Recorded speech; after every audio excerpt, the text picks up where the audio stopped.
he talks quite a bit of music in this chapter. So we'll see. So first of all, he says, beauty is one of the divine attributes.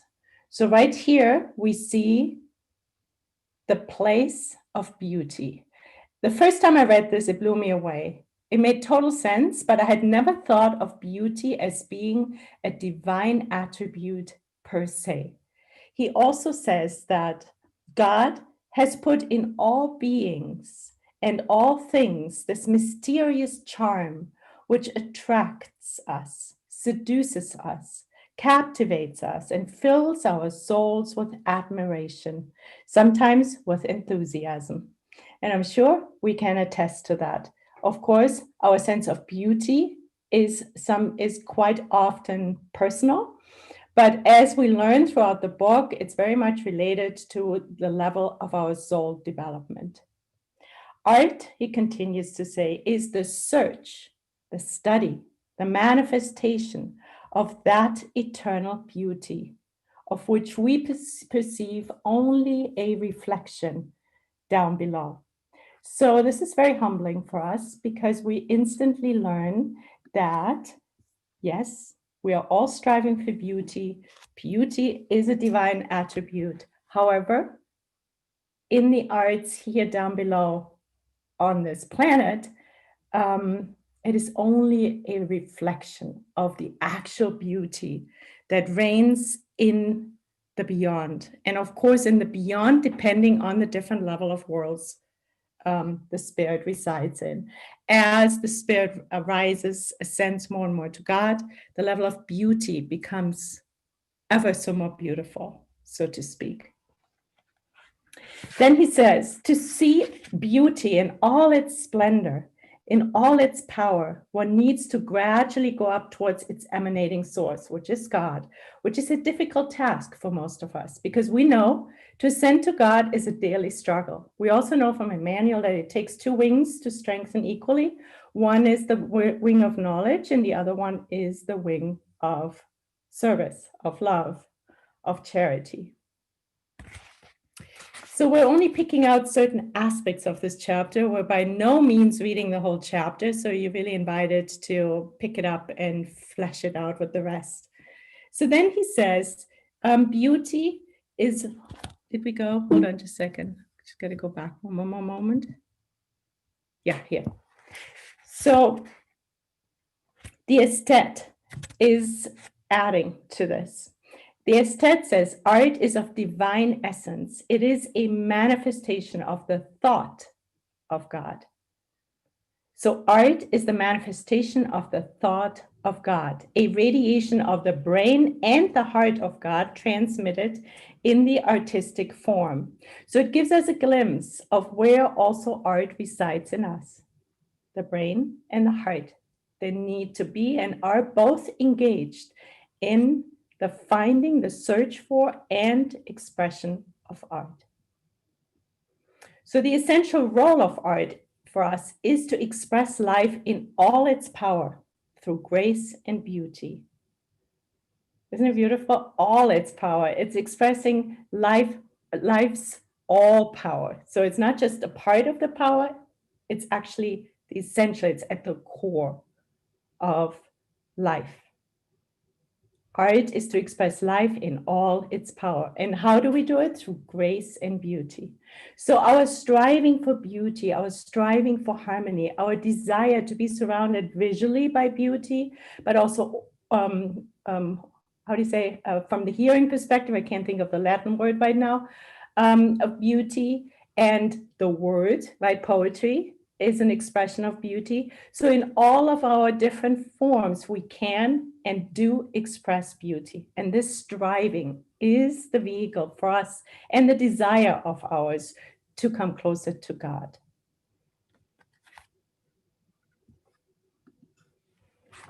The aesthete further adds, so this is from on high, on earth, art does not amount to much, and you seem satisfied with it. Again, very humbling.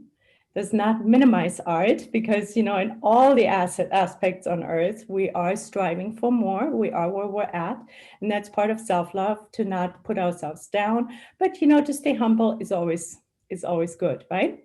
So yet art exists in all domains, again, in all domains, in the domain of thought, in the domain of sculpture, in the domain of music, and the list goes on. It is in the latter, namely music, that art manifests itself best and becomes accessible to a larger number of brains. So this is really important, right? So there is within itself, in the realm of art, according to the aesthete, who is a spirit from on higher, there is a little bit of a hierarchy, and he will explain later why it is that music is the manifestation of art in its most quintessential form. And it makes art more accessible to a larger number of brains. So music is really at the core of it. Then Leon Denis continues to say, so all of these, I want to just apprentices, I want to add that every single sentence in this PowerPoint is a quotation, even though I may not always put a quotation mark there, which would have been an oversight. Just wanted to say none of it is my own words. Okay, so it's all from this chapter. So then Leon Denis says, materialism under its withering breath sterilized art.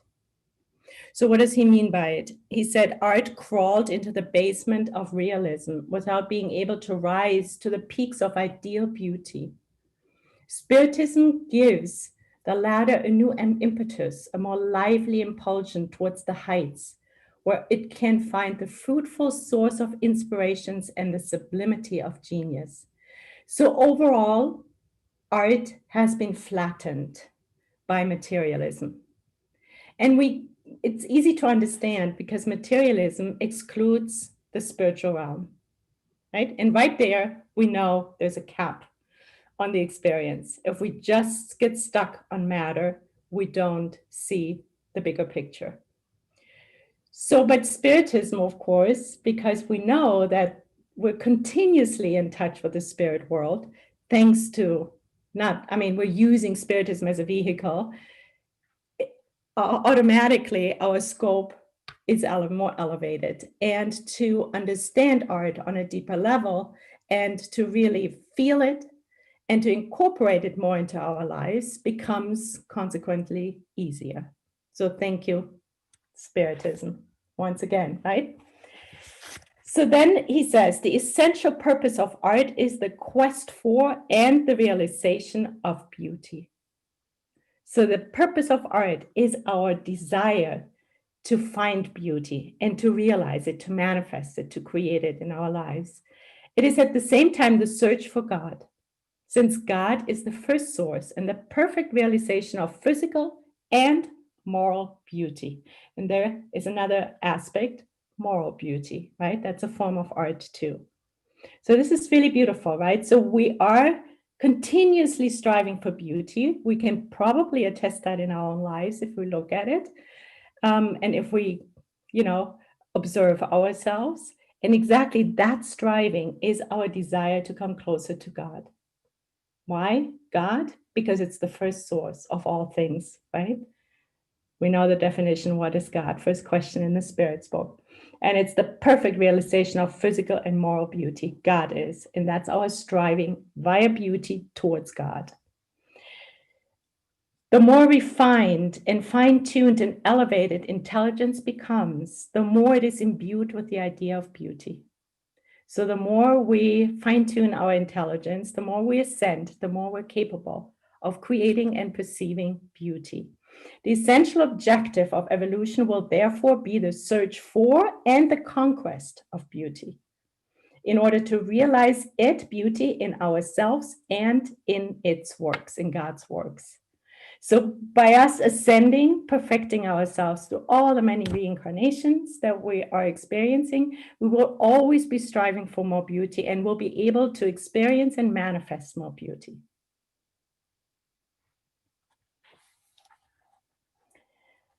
Okay, just a second. We realize the necessity of successive existences, Leo Denis says, as a means of acquiring, through continuous and gradual efforts, an ever more precise sense of good and beauty, right? And Spiritism helps us so beautifully to understand that it's through reincarnation that we get there, effort and repetition. effort and repetition. Little by little, as the soul reaches new stages, the spirit acquires the dignity of an artist. So little by little, we're reaching the point of an artist. First, it's the search for beauty, but eventually we will become an artist. So that's like the next step. Higher still, so what's the next step after an artist? Higher still, the spirit will open up to the vast and deep conceptions, which are the privilege of the genius. Finally, becoming able to realize the supreme law of ideal beauty. So the striving is living in all of us. And the more we strive and the more incarnations we have, we eventually will become an artist. And then after being an artist, the next level where we will be even more in touch with the ideal beauty that reigns more on the spirit side. As we learned, it's a little more flattened here on this side as a result of becoming a genius. And we see so many genius people on this planet already, right? So we kind of see it's there through many lifetimes, there's this intense search for God, for beauty.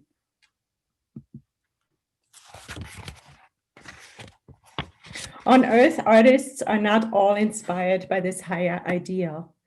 Most of them limit themselves to imitating what they call nature, without realizing that it is only one aspect of the divine work.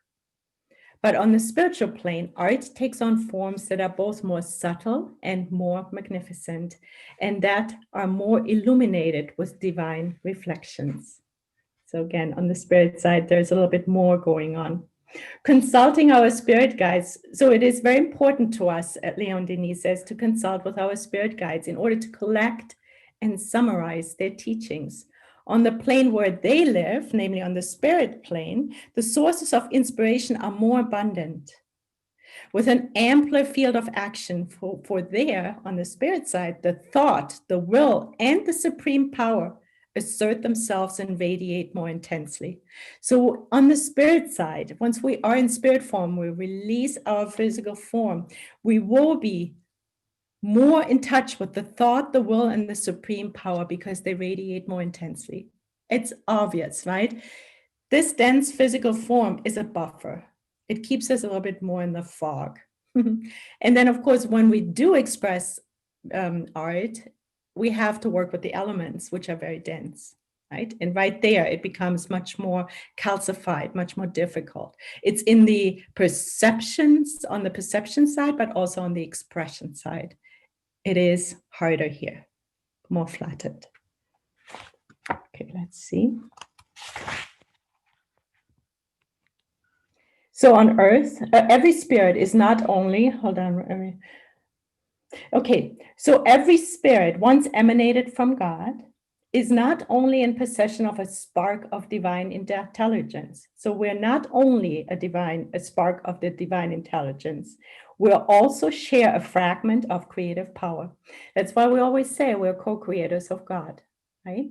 So it's not within this flame, we are also co-creators with God. So this is important because it helps us also to take personal responsibility, right? For our experiences. We know the law of cause and effect. We co-create our lives, our future with every thought, every word, every action is a seed in our garden of eternity. So this is echoed. His sentiment that Leon Denis brings to us here is echoed, of course, by the spirits on high in the Spirits book, question 76. Because in question 76, Alan Kardec is wondering, how can we define a spirit? And what is the answer? The answer is tantamount to what we're reading here. The spirit is the intelligent being of creation. It's the intelligent principle of the universe. So here, Leon Denis says the same thing. Every spirit is not only in possession of a spark of divine intelligence, right? It's that spark, but also a fragment of creative power. We also have a fragment of creative power. On Earth, while veiled by flesh, the human intelligence and its power are lessened. Again, right? Keeping us humble. Makes sense, right? And yet, Is it not marvelous to see what extent the genius of humans has been able to subjugate the brutal forces of matter, to overcome their resistance, their hostility, to enslave them to their needs and even to their fancies? So while we are struggling to really express, feel and express beauty, it is yet amazing to see the human genius on this planet. And we see it in all corners. If we really look, we recognize it. Why is it so amazing? As he says, it's because we are subjugated to the brutal forces of matter to express beauty, right? To carve something out of a coarse piece of rock takes a lot, right? While we are in the spirit world, just a thought creates it. But here it takes sometimes centuries, and he's going to talk about that in a minute, to create a piece of art, depending on which medium we're choosing. So it's the brutal forces of matters to overcome their resistance, their hostility, to enslave them to their needs and even to their fancies of the artist, to create art out of it. On the spiritual plane, this creative power asserts itself with all the more power. Why? Since the fluidic matter is much more subtle.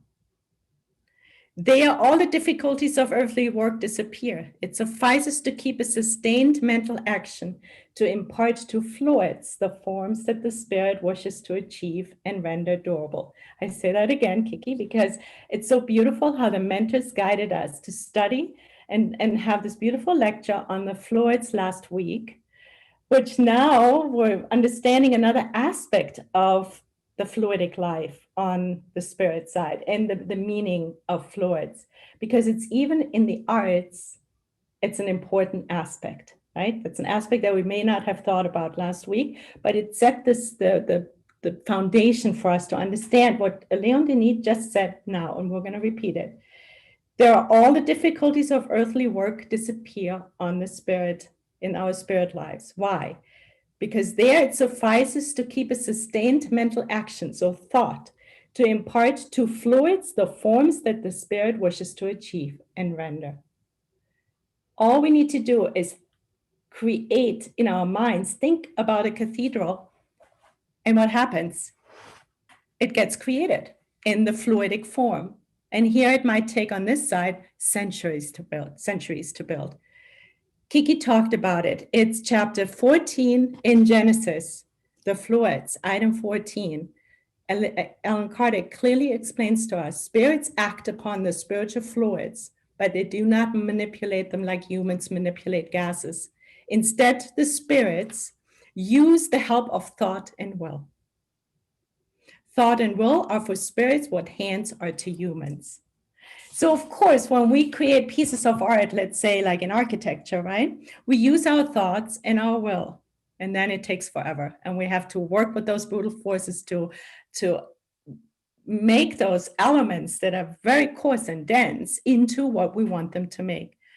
Effortlessly on the other side, of course, depending on the spirit, on our soul evolution, thought and will creates these same beauty, forms of beauty, expressions of beauty in an instant. Are you guys still with me? Yeah, okay, all right. All right, so we continue.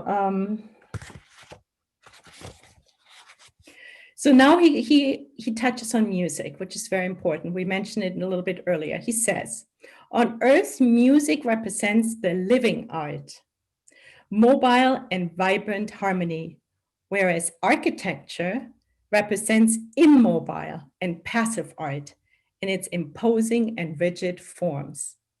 So this is really a key sentence because it shows us and it teaches us, and the aesthete and the other spirits who channel information in this book repeat this information to us, that music, since it's the most fluidic form of art, is here on planet Earth expressing art in its more quintessential form. If we just think about the sentence before, that on the spirit side, all we have to think and the fluids get formed into what we want to create. Now, music is much closer to that concept than if we imagine a piece of rock and we want to create a cathedral out of it, or many rocks, right? Stone. So architecture represents the immobile and passive art and its imposing and rigid form. And that's very much Earth, right? Planet Earth.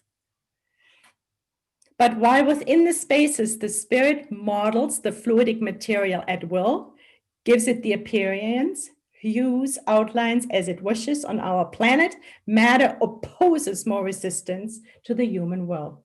The stone block resists the sculptor's chisel and the mason's tool. Sometimes it takes long and patient efforts and persistent toil for the expression of beauty in marble and granite. Whereas with music, it's fluidic. Constantly within split seconds, it's changing. The expression is different.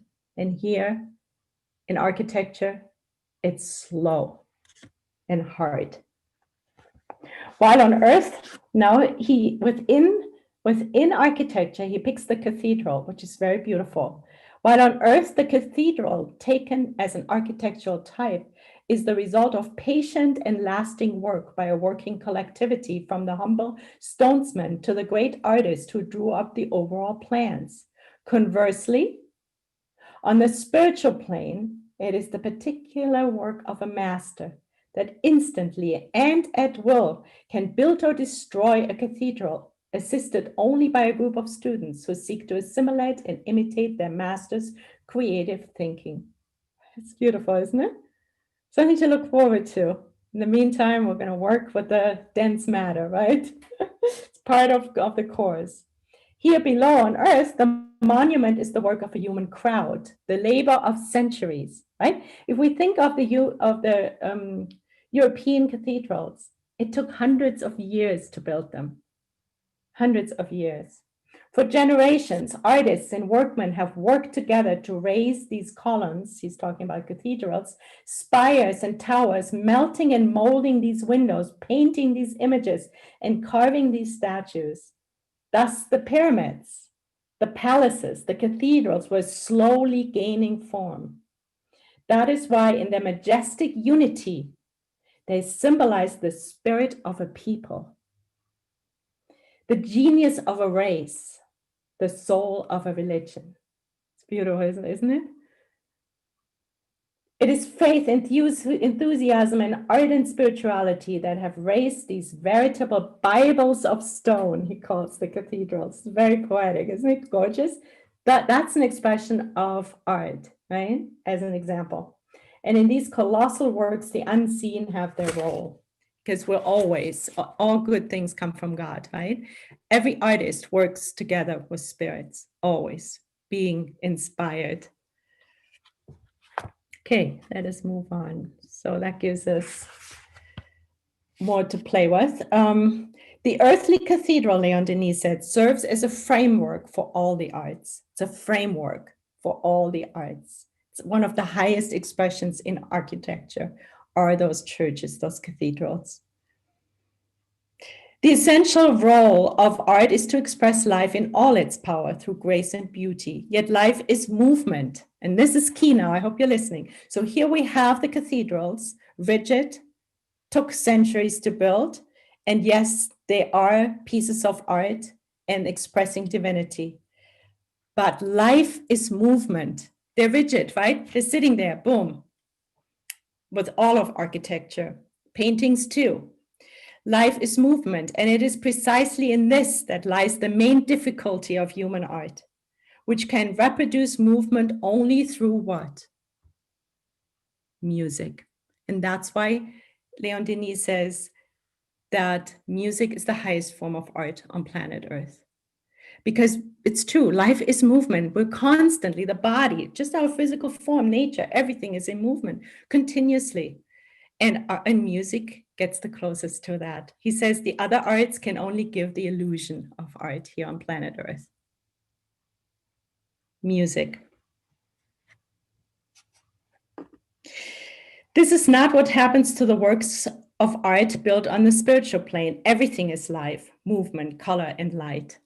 So there, the category of music being the highest form is not necessarily true, because everything is movement, right? Fluids. All we need to do is think, and everything becomes animated and alive. In the spirit plane, the columns will have of a church, of a cathedral, will have the suppleness and the elasticity of the most subtle matter.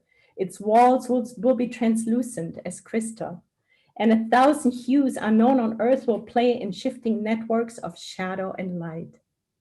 All harmonies are combined in waves of inexpressible sweetness.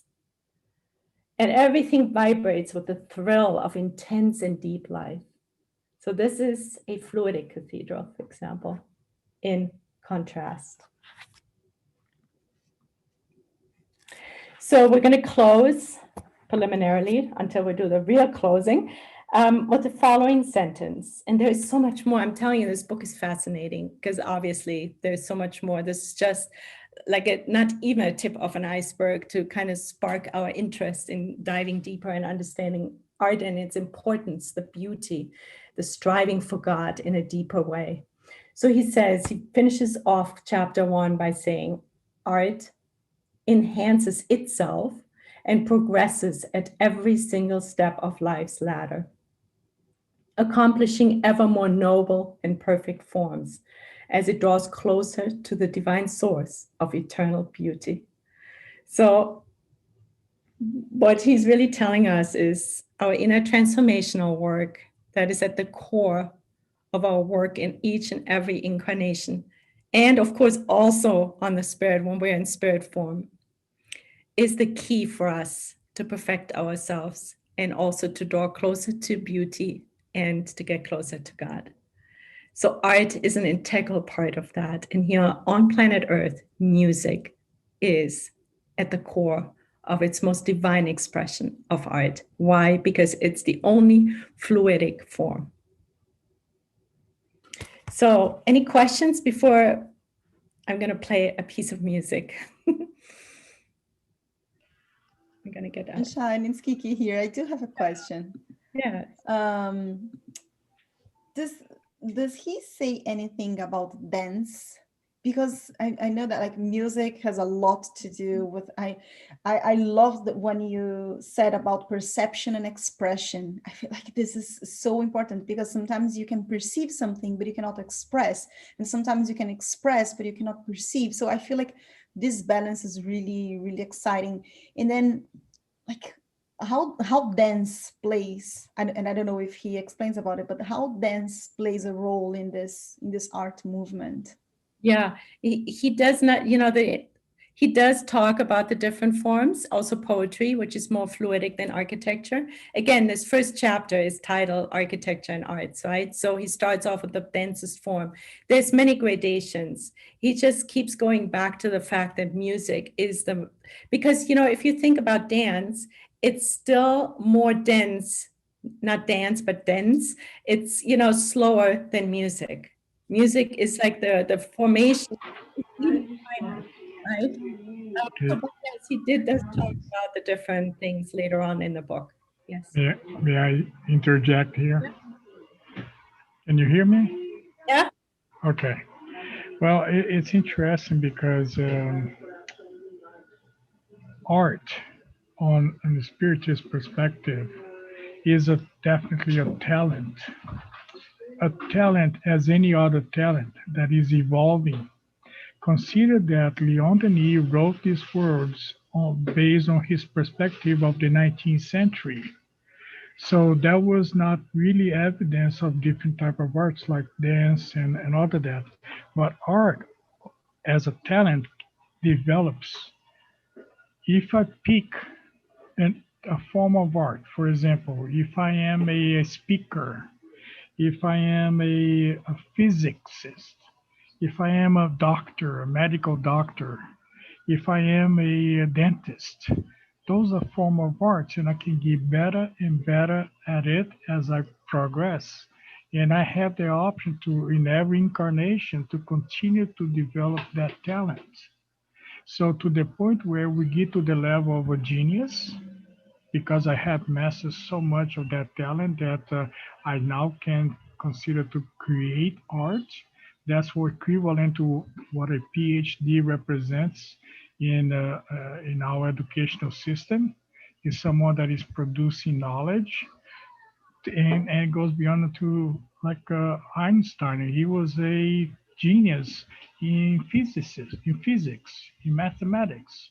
So that's a talent. So dance can definitely qualify as an art, and we can all evolve in that direction. So to me, art is very encompassing, and nowadays we have so much stuff that goes on that I believe it was what's that Indian guy? Gandhi. Gandhi said in his life that the human being is the center of a circumference without limit, meaning that we can evolve in every direction that we wish to its maximum, to actually to become a perfect circumference of a magnitude that is enormous, is universal, like the divine spirit. I don't know if you can follow this, but it's amazing that we can all spin in every direction. So that's amazing. Yeah, thank you, Charles. And you're right. I mean, the book has its limitations in the sense that Leon Denis is a human and he has his limitations. What I find interesting, though, and helpful is that he uses different spirits, to support his ideas. And he has Massenet, who is a French composer, who came back and helped write this book and gives more information. And that's why, again, this is not even the tip of an iceberg, but the theme kind of continues through it. And Massenet explains a lot about music in this. Yeah, I'll bring it to your attention, for example, the healing arts of somebody that has the ability to heal. It's a healing art that can expand it. We have so many demonstrations of that amongst us, especially with the new crop of spirits that are coming in from different orbits of the universe that are coming to assist us on this evolutionary path now. So it is amazing. It's yeah, and remember this that when Allan Kardec asked the spirits if he was actually capable of conducting his mission, the spirit said, "Well, don't worry, because if you cannot do that, somebody else will." And Leon Denis was one of those. So Leon Denis is, in comparison, like a second Allan Kardec. So his teachings are impregnated of elevated teachings that is amazing. And there are more. Yeah, yeah. Thank you, Charles. Yes. I think this was fascinating because I had got a little snippet of PBX doing a special on Da Vinci, and he was amazing. I had no idea the artistic abilities of him, how he was into medicine, and he accomplished so much. So this it's in line with what you're saying. Even music, he was into everything. It was just fascinating to me. I didn't know he did so much. He accomplished so much, and he did have an eye for beauty. Yeah, a genius, a true genius. And apparently also medium he was channeling, Yeah. Any other? Sunshine, thank you. Wow, Yeah. beautiful. Beautiful. Yeah, I find it fascinating myself. So I was going to play, it's a 4-minute piece of music. It's a waltz. It's played by, let me share it here, by Hauser. He's a young man from, I think, Slovenia or something like that, Eastern country. And I find him, when I observe him, I mean, you can literally see how inspired he is. He's working with spirits. He's like living the music. It's a waltz. The waltz goes back to the 13th century in the Germanic culture. And at the time when the waltz took over in Vienna, I think it was the 17th century, it was a riot. It was like rock and roll. It was like, oh my God, what's happening to our world? So it's kind of cute to look back sometimes, because we get outraged of new music and new things happening these days, right? But then let's think about that the waltz was like shocking. So I'm going to play that. And I invite you to really feel it, to maybe close the eyes or even watch him, because you see the orchestra, you see really, yeah, to see it from the angle of music, right? So let's see. 24 minutes long.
Right. Excellent.